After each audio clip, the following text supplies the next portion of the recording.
వామో సింహం!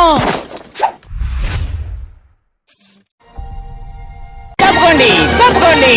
ఆడుకోవడం అంటే నాకు చాలా ఇష్టం. వాడికి మనం అంటే టిమోన్, ఒక్కసారి ఇటు వచ్చి చూడు. ఇది బతికే ఉందనుకుంటాను. తప్పుకో, ఇదెవరో చూద్దాం.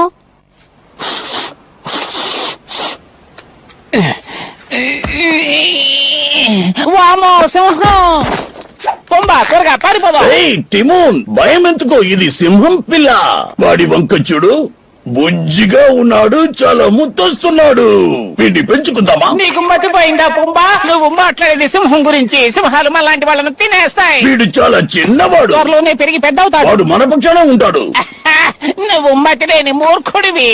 వాణ్ణి మనం నాకు ఉపాయం వచ్చింది. వాణ్ణి మనతో పాటే ఉంచుకుందాం. సింహాన్ని పెంచుకోవడం అంత చెడ్డ ఆలోచన ఏమీ కాదు. అయితే పెంచుకుంటున్నామా? తప్పకుండా. నీకు తెలివితేటలు ఎక్కువే. నేను సింబా, ముఫాసా కొడుకుని.